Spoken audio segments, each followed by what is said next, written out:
Again, I think someone once said to me years ago, this business about people and trucks, and I'm not sure, sometimes it seems a little too simplistic, but we have to provide a good customer experience. At the end of the day, we need to get some material from point A to point B accurately, on time, safely, certainly, in compliance, and take care of that. The other things that we do should enhance that basic service, but sometimes we get caught up in the bells and whistles and need to focus on some of the fundamentals, what people are expecting.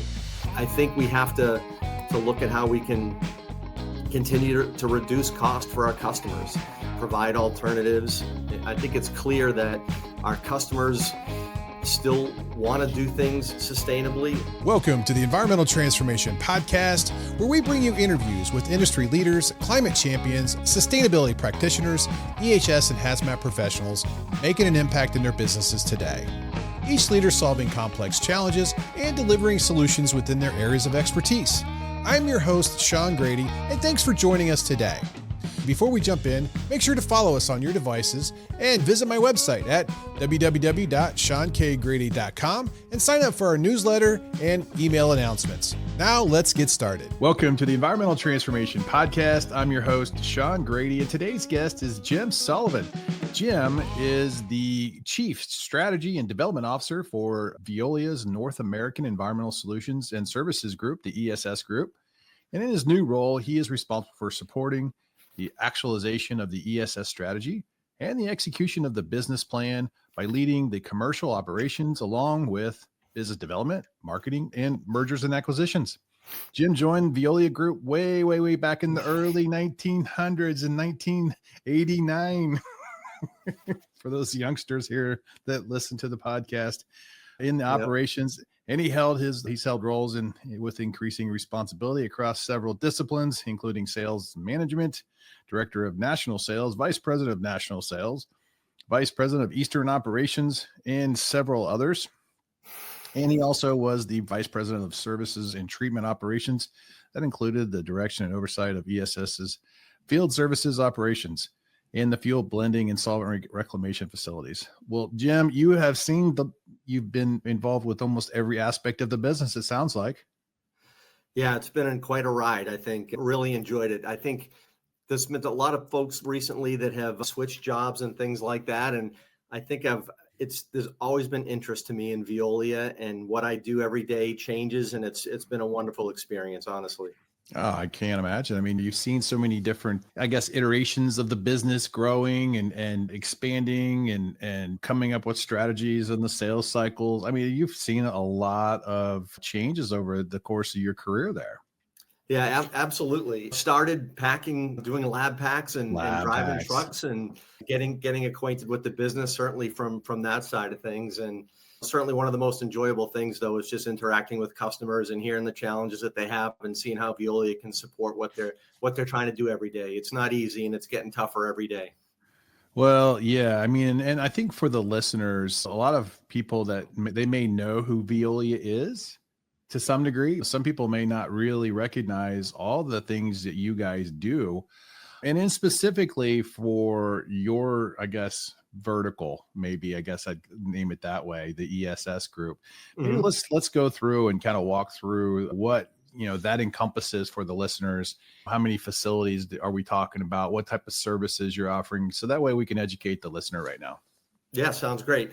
So Veolia, what we call ESS, Environmental Solutions and Services, is what we call the hazardous waste arm, if you will, of Veolia in North America. There are two other facets, water and energy.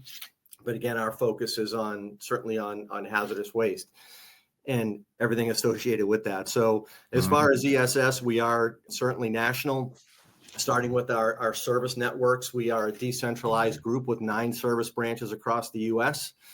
And then we have some national businesses as well that focus on total waste management, electronics recycling, low-level radioactive waste.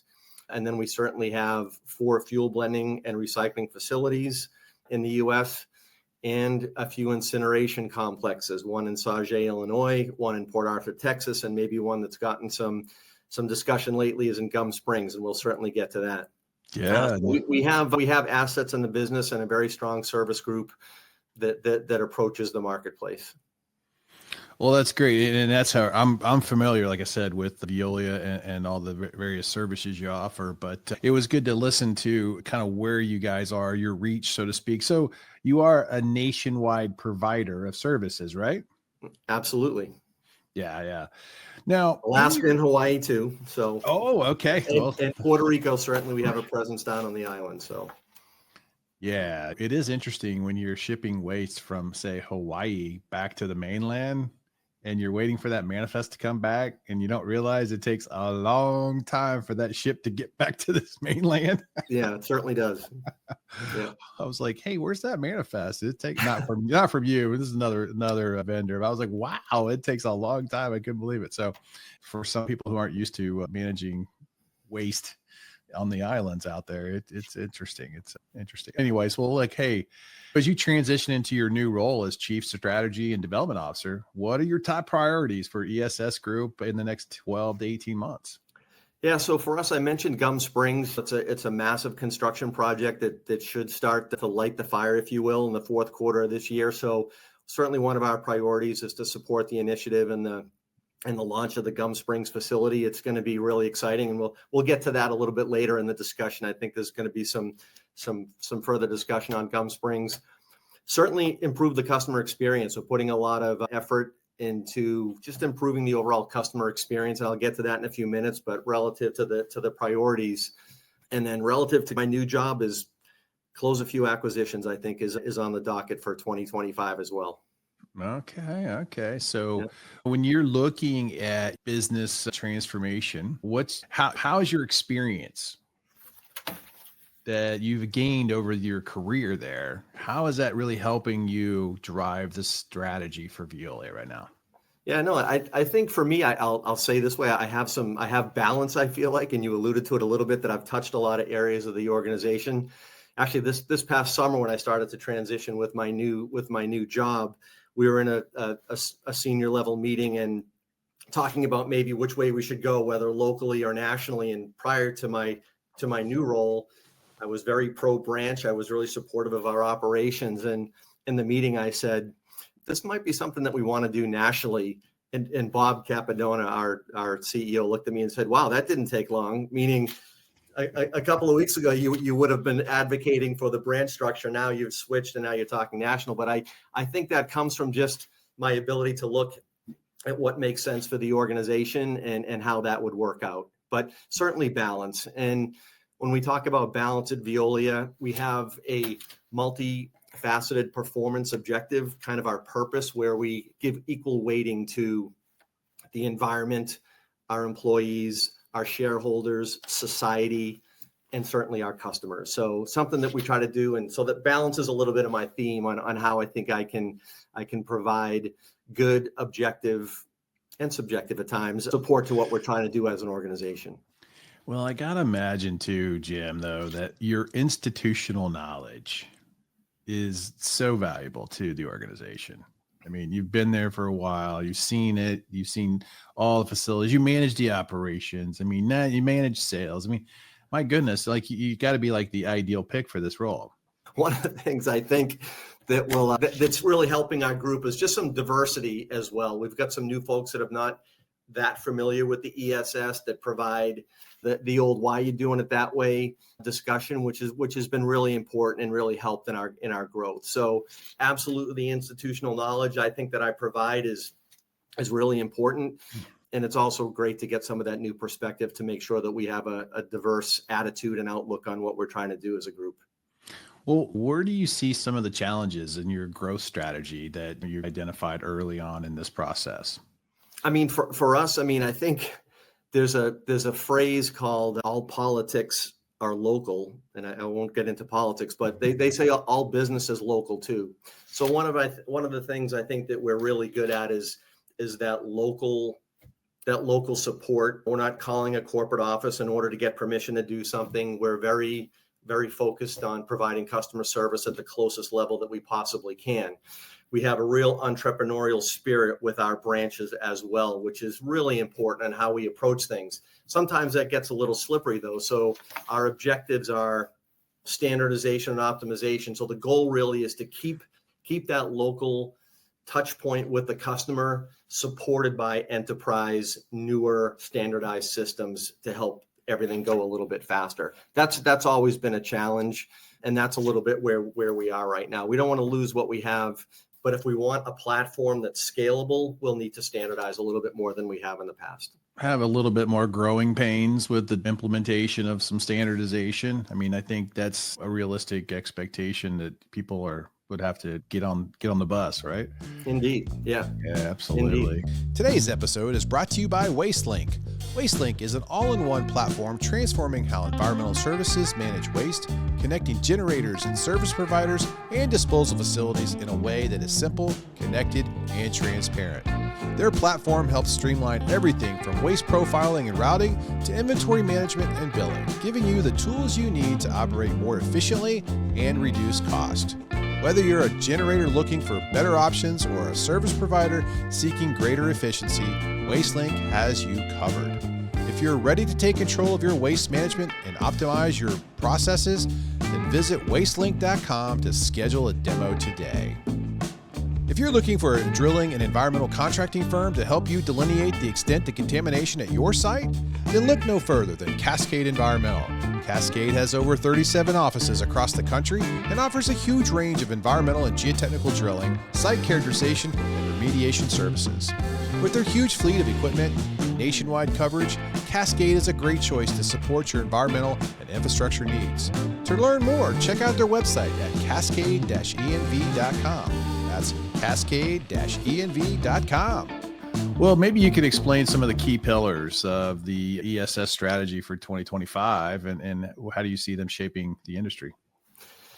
Well, for us, I don't want to say that they're always the same, but they're predominantly the same, focused around safety, environmental compliance, and customer service. Those have been our three main tenets, if you will, for the last several years. And if we continue to do those right, we'll continue to operate and do what we need to do for the customer base. So safety is absolutely critical to our business. We have a pretty strong leading indicator program that we've had for the last couple of years, which has been fantastic. But it's something that you keep after refreshing the safety discussion. You don't want to go into the meeting and, oh, here's the safety discussion, here the eye roll again.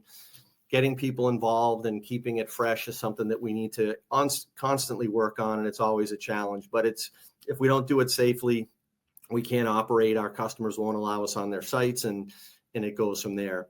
And environmental compliance follows very closely after that. So certainly a pillar of ESS, environmental compliance, what we do every day, providing guidance and support for our customers. And then, as I said, customer excellence is something that we are really proud of. Keep track of it with an NPS score. Last year, I believe our score was up around 81, which is really, really fantastic. Super proud of that, but there's always room for improvement. Maybe kind of a tenet underneath those three that I mentioned is continuous improvement. Veolia is all about getting better every single day and trying to put processes and procedures in place to get that done. Aside from those pillars, I mean, we also look certainly to improve capacity. We're certainly doing that at Gum Springs, and improve our capabilities across the network. So those are probably the key things that we're going to be working on in 2025. And Gum Springs is going to come up on us fast. What about your sales strategy? How is that looking for you guys with your customers? And I'm assuming you have sales goals, obviously, and you probably have an infrastructure that's designed to meet different sectors or different. Kind of maybe to walk us through that a little bit, so the listener can understand. Like, if I'm an industry person, this is how I'm going to connect to Veolia, or if I'm a consultant managing things for a client, this is how I'm going to connect to Veolia. Give a little bit of a look at what that looks like. Sure. So for our predominant services, it does start at the local level. So within our branch teams, they have a kind of a nucleus of a general manager, a strategy and growth manager, and operations, and then another group that we call customer excellence. So if someone wanted to interact and they lived in Idaho, would put them in touch with a local account manager that manages that group, and it would start from there. If it was maybe a larger organization that we have a different kind of relationship, what we would call a key account. We have a key account group that manages probably multinationals and folks that have multiple locations. So Mhm. key accounts, local account managers is how we're set up. The other group that you mentioned, I think I might have mentioned this at EI Digest. We haven't necessarily been known as a group real friendly to, I'll use the term broker. I think most people understand what that word means. And so we've set up a group to specifically address how we approach that segment. Derek Beadle, one of a long-term employee of Veolia, who's managed our West Carrollton facility and our Sauget incinerator, is leading that group, our strategic partner group. And it's to support some of the growth initiatives that we have to fill Gum Springs, as well as have a better avenue, so someone nationally doesn't have to go through our local branch system. They can go right to a national support structure. So that's a little bit how we do things. But yeah, it seems to work well. I mean, right now, That's good. I'm sure you're supporting the business and within the industry effectively. And I was just kind of curious on your sales approach there, as well as part of your kind of strategy or key pillars and growing this strategy for this year for you guys. How does Veolia plan to leverage the mergers and acquisitions to enhance its service offering? And I think maybe this is the Gum Springs conversation that we've all been waiting to listen to. I don't know, but what do you think? I mean, talk a little bit about this. Yeah, I mean, I don't know. I guess Gum Springs was part of a merger, right? I mean, it's sort of part of an acquisition a few years ago, and it was certainly strategic in nature. And as a public company, I can't talk about mergers and acquisitions, but I mean, our strategy relative to that is really some of the folks that we're looking at is to learn. We're about increasing our capability and doing what we can. This isn't about Veolia acquiring someone and turning it all into Veolia. I think some of the folks that that have become part of the Veolia group have added capability, technology, and certainly expertise, and that's part of it as well. So I can't really talk specifics, but it is part of our overall strategy. I think it's been public that we're looking to double our revenue by 2030. And that's certainly not going to happen Organically. but it's not going to happen organically, certainly. So there's going to be an inorganic piece to it, but we want to do it the right way and ensure that there's good fit. There's plenty of commentary out there about why M&As fail. A lot of it has to do with culture and fit, and that's an important part for Veolia. So we'll continue to be smart in how we look at mergers and acquisitions, but it'll be a key part of what we're trying to do for sure. I mean, if we were just to, at a high level, conceptually have some conversations around that. I mean, part of the strategy, is it to continue to grow the hazardous waste focus of your business, or maybe a little more diversification in some of the other areas in the waste business, industrial waste or some recycling processes? I mean, to really grow it out, or is it we're going to stay in our little hazardous waste lane? Yeah, I mean, we continuously look at adjacent industries and to see how that could support the growth of what we're trying to do. The North American Hazardous Waste Team, ESS, is certainly focused from our friends in Paris as a growing area as well. We're one of three groups, Australia and the Middle East, as part of global Veolia's kind of focus. They see that our environment is from a legal framework and a lot of different reasons, it's a good area for growth. So they've decided to make investment in that area. But certainly, to whether it's in the battery space or any other adjacency, we'll take a look at to see how it fits what we're trying to do. Yeah, it makes sense, because I mean, there's so many, I think, opportunities, and there's probably some really good quote unquote assets out there to evaluate, I can imagine. So that's good to hear. Well, we talk about, everybody's thinking sustainability in today's industry and market, and we're all looking to make better decisions on reducing our waste or recycling more. Talk a little bit about the sustainability mission that you guys are on, and any innovating solutions that you guys are looking to do to help meet your goals. Sure. I think it's important, I think, for some of our viewers maybe to understand that we manage a tremendous amount of material. It doesn't all go to Veolia sites. I mean, so part of our objectives and strategy is certainly to understand what customers are looking for, understand what their needs are, and provide it. So probably by volume, we move more material to non-Veolia sites than Veolia sites. And that might be a little surprising to those, but it's our pursuit of trying to find better options. And honestly, incineration isn't necessarily a sustainable option, right? But so we're driven to try to find those. Maybe a couple of examples. Our West Carrollton, Ohio team recently was able to recycle NMP to battery grade, which is a really big achievement for the team, and really take part in the sustainable production of lithium batteries. So very excited about that, where we can take something that may have been a waste or even recycled part of the way, but now can actually be full circle and be used. The other group that I think of is our total waste management group that's tasked by their customers to look at finding different ways every single day to find sustainable options to what they do. And that group has some good examples as well, finding alternative uses for eggshells, which is, I won't get too specific, but just doing some crazy things, and some crazy things come down the road to try to figure out the way. And then relative to sustainability, maybe it is the time to talk about Gum Springs, where we want it to be that flagship facility that's got the most advanced operational and environmental performance that we believe is going to be worldwide. Probably it's going to be 100% self-sufficient from an energy standpoint. It has a solar field across the street. And providing some, utilizing heat recovery. So it will be a sustainable site. Zero discharge from the landfill across the street. Any of that water will be utilized in the incinerator. So really a complete kind of ecosystem that we have underway at Gum Springs, and it's going to be the one of its kind. So very, very proud of that site. Wow. Yeah. So you got you're processing leachate from the landfill and sending it into the incinerator, just keeping it going that way, right? Correct. Sending Absolutely. the ash back over to the landfill and taking the energy from the solar farms to fun. I mean, wow. I mean, that's impressive.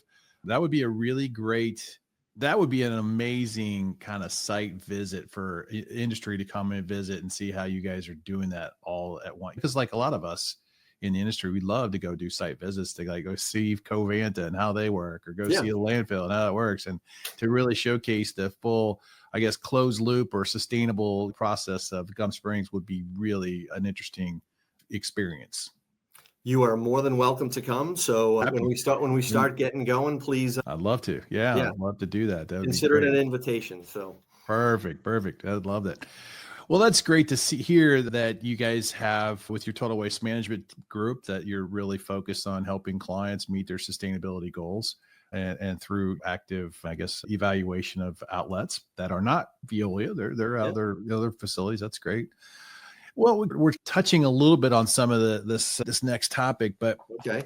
How do you see the emergence of technology playing in Veolia's roadmap here in the future? AI and data analytics, how is that going to play a role in optimizing your solutions that you're offering? Yeah. So recently I actually read something from the Gartner Group about the human factor. And it started off talking about AI is here and all of that. And it's obviously very important. It's going to change how we fundamentally do things. But at the heart of what we do is the human factor. So relative to business development, it's still all of us. And I think in the article, it talked about people's messy emotions. That's what get things done every day. And that human interaction isn't going to go away. It's certainly going to be supported by AI and analytics. But at the end of the day, it's going to be about people working together to help solve problems. But what we've done kind of at Veolia, a little bit neat. So about a year and a half or so ago, we launched Veolia Secure GPT. So it's a GPT language model, but it has security and a lot of other things built into it to prevent some of the data issues, data vulnerability potential. It's essentially allowing all of our employees to get used to AI in that modeling with some guardrails on it. So it's a neat thing. And I've been using it over the last 6 to 9 months. And it's really, don't want to share any secret sauce, but I think it's really enabled us to do some neat things. So how are you guys positioning, say, AI and analytics and language model learning type stuff to support customer experience as it relates to profiling waste, or even your own profiling coordinators accept and review and make the proper determinations? Are you investing in that space where data comes in, it's automatically helping assist with the characterization of these waste streams? Yeah. I guess short answer is yes. I mean, over time, Veolia has, I'm not even sure the number, it's hundreds of thousands of profiles. So absolutely, we are looking at some of the history that we have and seeing how that learning can support our front end folks to either be more accurate or speed up the time that it takes to get profiling done. So 100%. It's a lot of times people in our industry talk about all the paperwork that we have. Probably the most critical piece of paper that we have in the industry is the profile, and the accuracy of the profile. It means a lot, and it means a lot to do it right. So without a doubt, AI will help support some of the things that we're doing there for sure. Now, I haven't been on your website in a long time to evaluate the process of completing a profile for a customer profile, but can you talk a little bit about what you guys are doing in that space to improve that part of, or Yep. maybe not, maybe you've already improved it. I don't know, but what does that look like right now? And are you using these digital technologies now in that process? So not now, but it is something that's been underway. We have a pretty big digital effort going on here at ESS right now. We will be launching our new website fairly soon, which I'm excited about, and you'll see some enhanced capability relative to some of these things that we're talking about. So pretty soon, probably within 60 days or so, and we'll have that launch and make sure that we communicate that appropriately. But yeah, absolutely, the website overhaul is on its way. And we've talked to some customers who use kind of our old system, and we've talked to them about making some changes, and some have said, no, don't change anything. We like it the way it is. But I think that's due to familiarity, I think, maybe more than anything else. But we'll have some existing capability there, as well as some enhanced capability to make sure we have a full rounded out system. Well, we have this amazing conference coming up in September called the EHS Hazmat Summit. Yes. This could be an ideal time for you to roll out a public communication piece to that audience, because by that time, we're talking September, maybe by September, if your new website's out, not all the customers have seen it yet. It might be a great topic to present. Note now, Sean. Yeah, if you could present to the audience and customers about what you guys are doing and the impact to their experience, I think that'd be a great opportunity and just a nice suggestion. And then maybe I could see you and your other brethren in the Veolia family there. So I think what how is Veolia helping clients navigate the regulatory changes and transition towards this circular economy that's happening? Because I mean, everybody's thinking, how do I manage my waste streams, be more effective, try to be recycling sustainable, but really you're there to be a conduit, I think, to drive these materials into the circular economy, whether you're part of the circular economy, maybe in your electronic recycling piece. Of course, you get the hazardous waste, but you got fuel blending. I mean, talk a little bit about how you're doing that, and what do you see some changes in the regulatory framework as well? Yeah, it's almost like a two-part question. You asked a little bit about regulations and then driving things to the circular economy. I mean,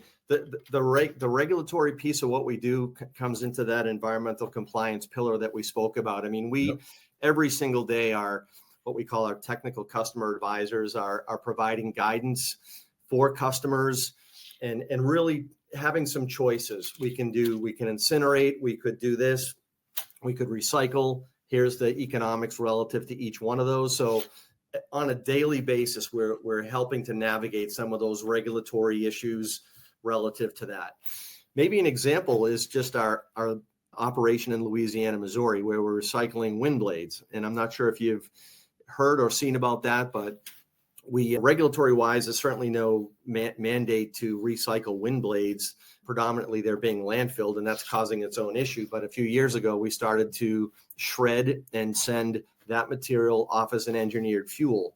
So maybe it goes a little bit beyond the regulation, but customers have really adopted to it and are supportive of that operation. So maybe an example there of how we're utilizing that circular economy when you don't need to, but it's looking like it's the right thing to do. So.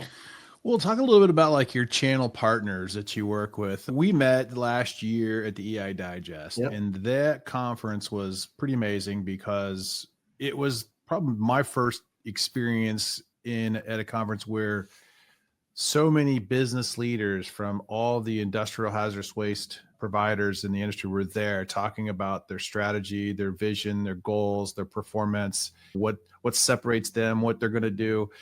But it was also, there was a lot of like backroom conversations being had by, hey, well, we have a lot of client work coming this way, and we could use your firm, and what can we do and have your firm use our firm? I mean, I talk a little bit about your channel partner relationships and how important is that for you and your customers? Yeah, I mean, we talked a little bit earlier about the strategic partners that we have, mainly to support the Gum Springs operation, but we've signed some of those agreements to support some of those folks, and they're honestly reciprocal. So as much as Veolia can do nationally, there's certainly some pockets where we can't do everything. So we certainly rely on others to support, whether that's transportation partners that we have or in other areas of the business. And that's going to probably continue. And that's actually what I really enjoy about this industry is there's some good camaraderie with folks who one day may be your competitor, but the other day you could be asking them for some support. So we see that quite a bit for sure. Yeah, that's good. I mean, that's kind of the take I watched in real time happening. I was like, oh, these guys, they're all actually behind the scenes. They're friendly guys. They all like each other, and they're working to grow the business together. Yeah, for sure. And I guess we share some similar collective pains, or whatever you want to call it, as an industry. When things impact one of us, it usually impacts all of us, right? So there is a little bit of that we share with each other, where you can talk to someone who understands and gets it, and that in itself sometimes leads to good, fruitful conversations. Well, I mean, I think one of the biggest things that most people are struggling with right now is PFAS in the industry. And what are they going to do with all the leachate, or what are they going to do with the sludge, or what are they going to do with just processing water that comes into their facilities? And what I've seen is there's no one magic bullet to answer all these questions. You're exactly right. And I think we talked about that at EI Digest, was that it's going to be a multifaceted approach, whether it's going to be incineration or deep well landfill, not really sure. It's going to depend on the media. It's going to depend not the national media. It's going to depend on the media that the material is in. Right. But it's going to be a problem. I think one of the things you had inquired about was what are some of the pending issues that we see in our industry over the next couple of years, and certainly PFAS is, if not the top, it's in the top 5 for sure. Yeah, and I'm curious to see. Yeah, in a way, like what the regulation is going to look like in this new administration that we have. The new rules came in during the last administration. Could they stay? Will they stay? I mean, this is a big burden on the industry. There's a lot of cost involved with treating and finding ways to eliminate this from exposure. And so, my goodness, it's a new frontier. I think, and you just remember back when PCBs were the big thing, right?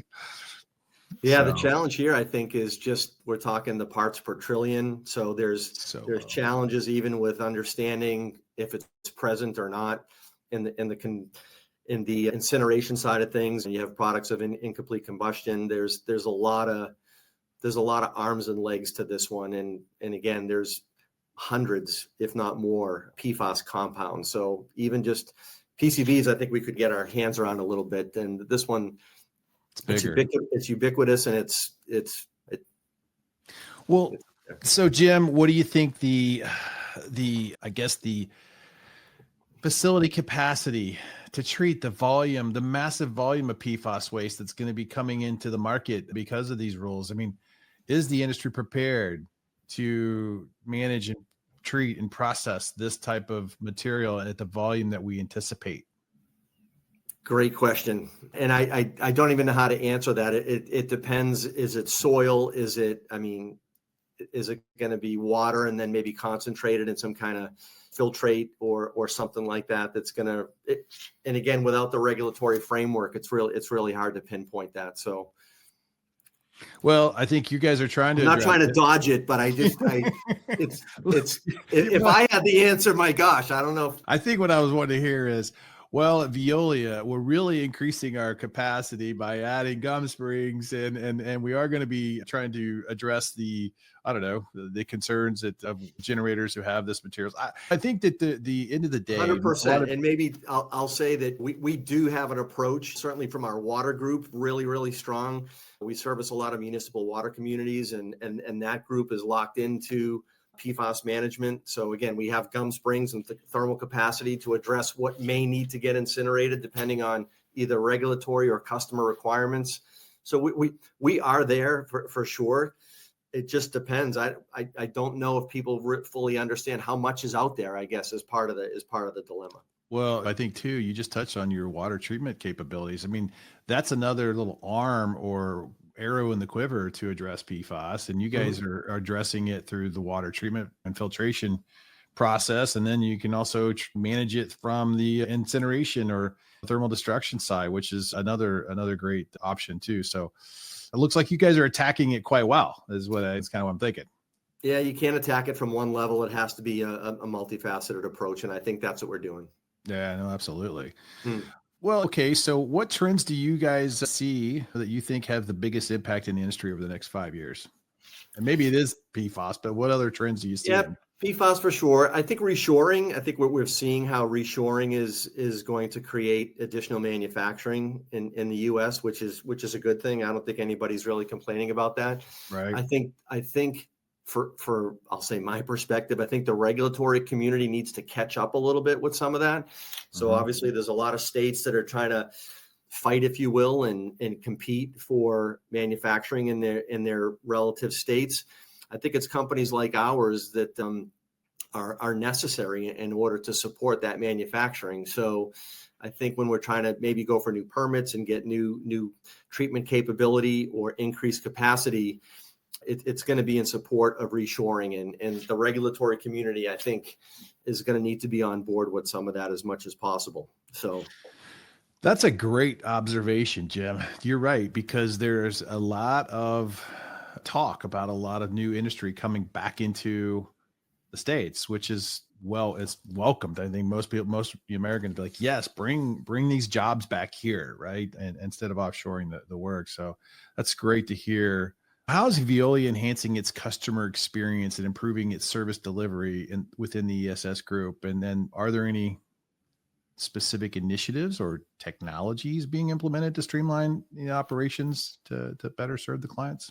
yeah, I think that one is really back to the website, where we're really trying to make that a more, not even self-service, but just an easier experience for our folks to work with. So that's going to be that provide a more transparent and efficient customer experience is what we're trying to do with that launch, and try not to have 15 priorities either, trying to get that done and making sure we can do that. That'll make us more operationally efficient as well.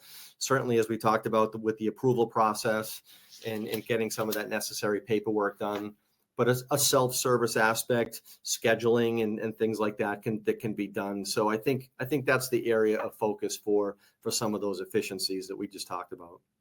Now, we talked a little bit in the past about investing in the employees that you guys have, and the importance of, I guess, helping them grow their careers in this industry. As you and I both know, the hazardous waste industry, we're in an aging industry. A lot of professionals came in the late 80s, early 90s, mid 2000s, and became experts in the regulatory RECRA DOT field, and they stayed there. And now there's a lot of younger professionals coming in that are just like, what is this regulation again? Right. I mean, I didn't know anything. And it's like, we are trying to essentially backfill and succession plan our exits eventually at some point here in the next 5 to 10 years. So there's this whole group of young professionals coming in. What is the strategy of Veolia to invest in them and to build your bench? Yeah, this has been a big focus, even from Estelle, our CEO in Paris, to ensure that there are some even minimum standards from a benefit standpoint, which is really groundbreaking. She's really made it a point to ensure that that the benefits that someone has in the States is similar elsewhere in the rest of the world, and trying to really level set that, which I think is just amazing. Here in the US, we do want to be an employer of choice for our folks. And we've increased our benefits dramatically over the last 5 years to do that, but a lot of focus on training and development. When we talk about doubling the business, sometimes it comes off as a kind of a self-serving, more financial aspect to it. But when we look at our multifaceted performance, like I talked about, doubling means career opportunities for folks. Absolutely. And means coming up with better alternatives from a treatment technology standpoint. Doubling means a lot more than just the financial piece. It's having jobs in the communities in which we operate, and being good stewards of the environment. It has that, and we believe that. I bleed Veolia red. I'm guilty of that for sure. Is there room for improvement? There's always room for improvement wherever you work, I think, and that's something that we believe in. But what I've enjoyed is getting up every day knowing that I'm making a difference somehow in what we're trying to do on the planet. And I think that resonates with younger folks, to try to bring them into our business. But we have to show good career paths and good opportunities for growth. Absolutely. Younger folks are impatient. Well, and the other thing is they can access data so much faster than you and I used to be able. I mean, like 100%. I mean, we're like, we'll get the book out. Let's take a look at the chapter and find out where that is.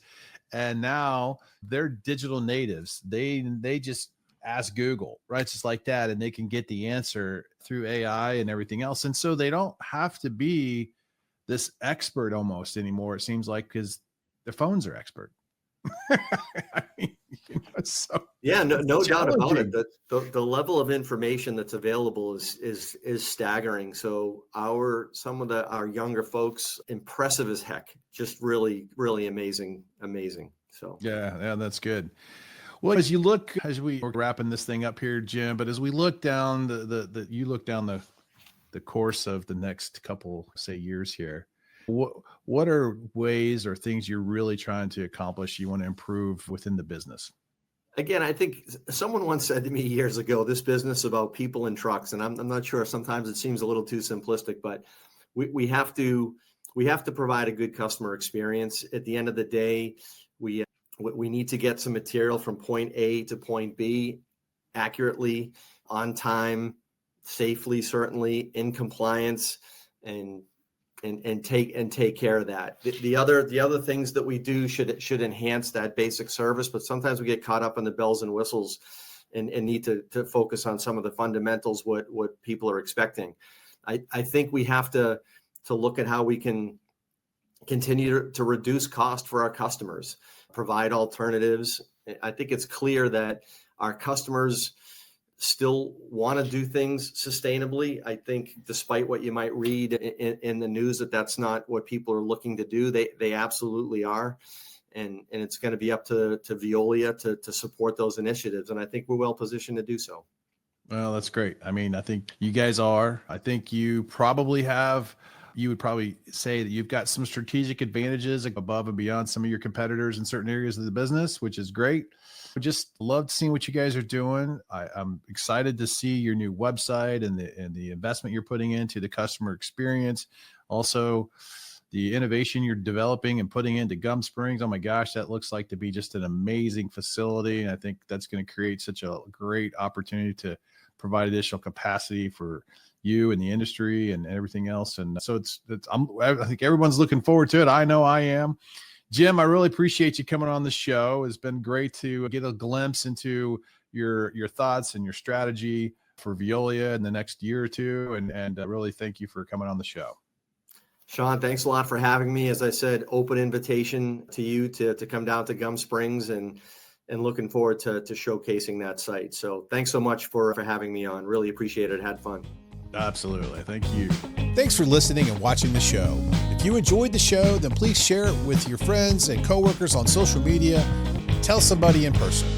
Thanks for being with us, ET Nation.